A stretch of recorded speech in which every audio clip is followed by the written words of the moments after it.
ఇంత బాగా ఎలా యాక్ట్ చేస్తున్నావు చక్రి? యాక్ట్ చేయడం ఏంట్రా? చాలా బాగా యాక్ట్ చేస్తున్నావు చక్రి. నేను యాక్ట్ చేయడం ఏంట్రా? మా అమ్మని ఎందుకు చంపావు చక్రి? నేను మీ అమ్మని చంపడం ఏంట్రా? మా అమ్మని నువ్వే చంపావు. నేను నా భార్యని ఎందుకు చంపుకుంటాను రా? లేదు, మా అమ్మని నువ్వే చంపావు. పిచ్చెక్కిందా నీకు? నాకు పిచ్చెక్కలేదు, మా అమ్మ నువ్వే చంపావు. నేనెందుకు లేదు, చంపుతాను రా? మా అమ్మ నువ్వే చంపావు. నేనెందుకు చంపుతాను రా? లేదు చక్రి, మా అమ్మ నువ్వే చంపావు. నేను చంపలేదురా. మా అమ్మ నువ్వే చంపావు. నేను చంపలేదురా. నువ్వే చంపావు చక్రి. నేను చంపలేదు. అమ్మ నువ్వే చంపావు. నేను చంపలేదు. అమ్మ నువ్వే చంపావు. నేను చంపలేదు. నేను చంపలేదు. నేను చంపలేదురా.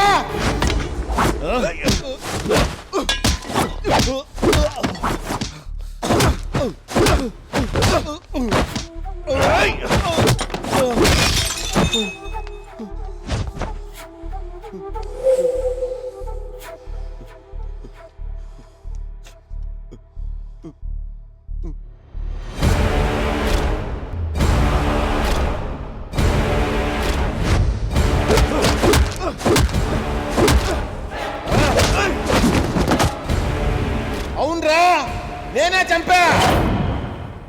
నేనే చంపా. నాకు అర్థం కాక అడుగుతాను రా. అది 24 గంటలో నువ్వు తిన్నావా లేదా, నువ్వు బాగున్నావా లేదా, నీ బట్టలు బాగున్నాయా లేదా అని పట్టించుకుంటా తప్ప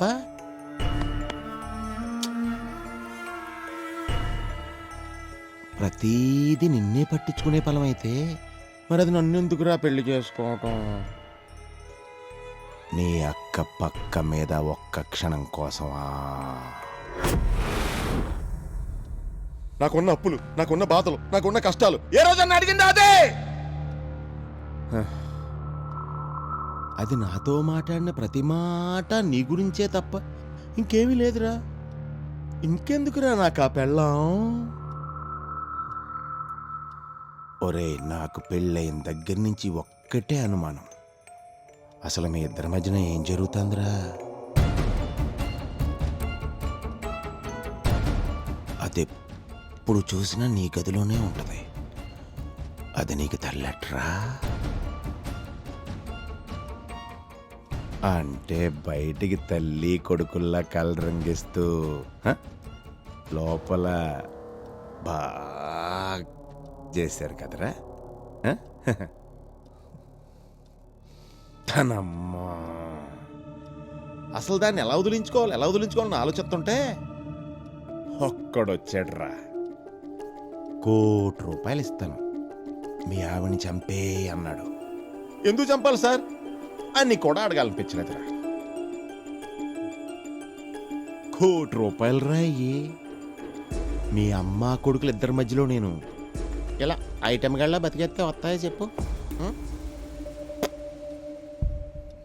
మీ అమ్మ ప్రాణం చాలా విలువైందంట. ఆడెవడికో కావాలంట, అందుకే చంపేశాను. కానీ రా, మామూలుగా చంపలేదురా దాన్ని. ఇదిగో ఈ దేవుడికే దండం పెట్టుకుంటాను.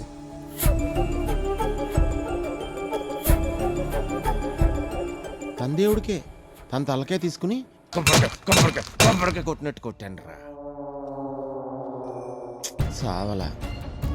ఇదిగో ఈ గోడకేసే 20 సార్లు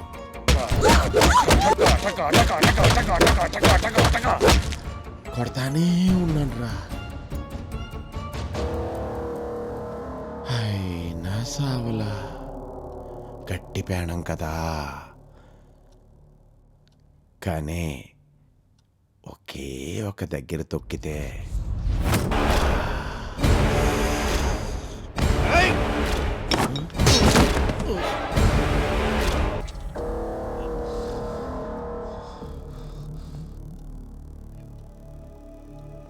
ఎవరు చంపమన్నారా నిన్ను? ఎవరు చంపమన్నారు? ఎవరు చంపమన్నారా మమ్మల్ని?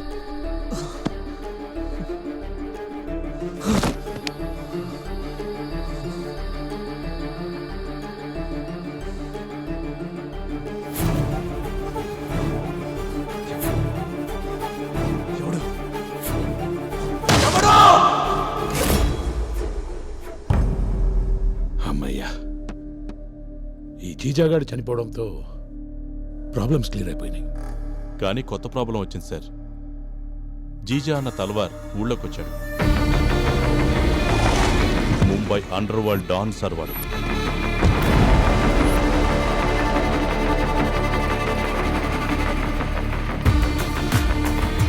జీజా కన్నా పెద్ద రాక్షసుడు. వాడి తమ్ముడిని చంపినందుకు ఖచ్చితంగా మన సిస్టమ్ జోలికి వస్తాడు సార్ వాడు. కానీ ఎవడైనా సిస్టమ్ని డిస్టర్బ్ చేస్తే సిస్టమ్ ఆటోమేటిక్గా వాడిని డిస్టర్బ్ చేస్తుంది.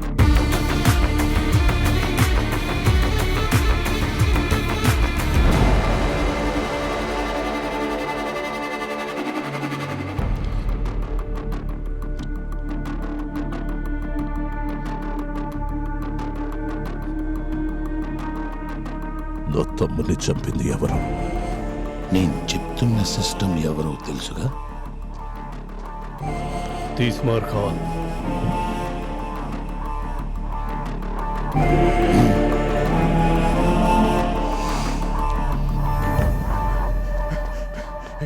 ఇక్కడ ఉన్నాడు. అరే అరే జీజా వాళ్ళన్న తల్వారంట ఊళ్ళోకి వచ్చాడు. నాకు తెలుసా నీకోసం వచ్చి ఉంటాడు.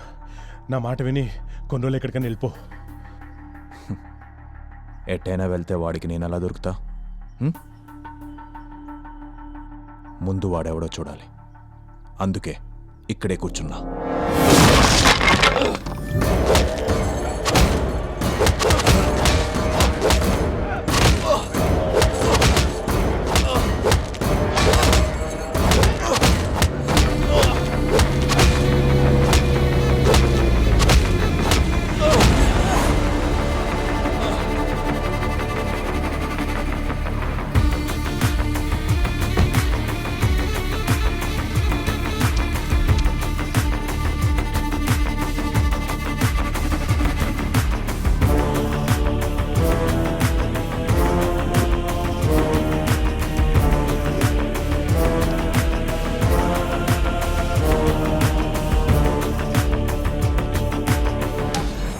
తమ్ముని చంపి నువ్వు ఇంకా బతుకుంటే ఎలా?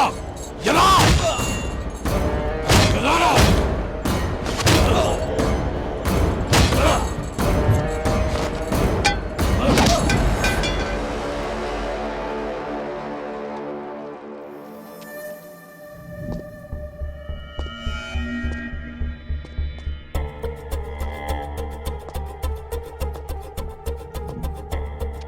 ఇదిగో తల్వార్, ఇందులో 30 కోట్లున్నాయి.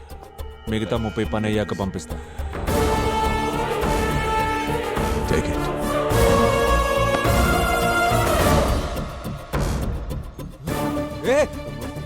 వీడికా బతికే ఉన్నాడు. వీడి ఇప్పుడు నన్ను చూశాడు. రేపు చాలా పెద్ద ప్రాబ్లం అవుతుంది. వీడిని చంపే, ఫస్ట్ చంపే. రిలాక్స్. ఇంతమంది ఉన్నాం కదా, వాడిని చంపకుండా వదిలిపెడతావా? వాడిని వదలొద్దు. ఎట్టి పరిస్థితుల్లో చంపే. వాడి వల్ల చాలా పెద్ద ప్రాబ్లం అవుతుంది. వాడిని చంపు. వాడిని చంపకుండా ఇక్కడి నుంచి ఎవరు వాడు వెళ్ళరు. బయటికి రాకూడదు తల్వార్. చంపే వాడిని. అసలు వదలొద్దు. చిన్నప్పటి నుంచి పోలీసులు కోర్టులు అంటూ పెరిగాను. అందుకే చంపే ముందు ఆఖరి కోరిక ఏంటని అడగటం నాకు అలవాటు. చెప్పు, నీ లాస్ట్ విషయం ఏంటి? ఒక్క 10 నిమిషాలాగి చంపే. ఎందుకు? జీవితంలో చాలా మెమరీస్ ఉంటాయి. చచ్చిపోయే ముందు అన్నీ గుర్తొస్తాయి అంటారు కదా.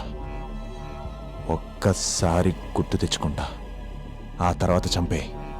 నీకోసం అంత టైం వేస్ట్ చేయలేను. రాయ్, వీడిని చంపి ఆ వీడియో నాకు వాట్సాప్ చేయండి.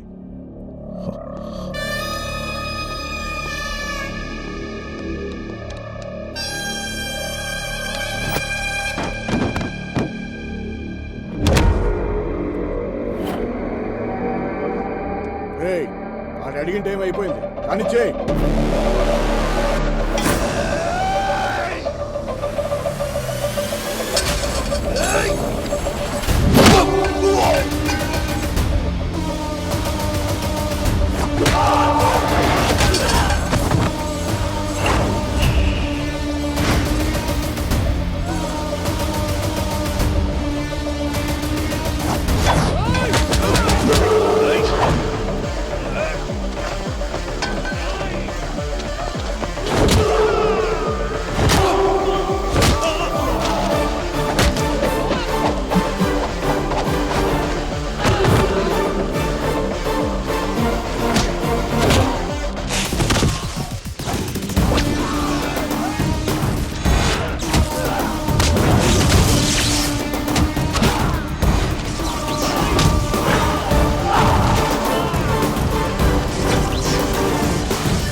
ఏదో ముందే కొట్టేయచ్చు కదా, 10 నిమిషాలు టైం ఎందుకు అడిగేవరా? రేయ్, నేనేమన్నా రోబోనా? మనిషిని. మీరు కొట్టిన కొట్టుడికి నా బాడీ రీజనరేట్ అవడానికి కనీసం 10 నిమిషాలు పడుతుందా పట్టదా? చెప్పు, పడుతుందా పట్టదా?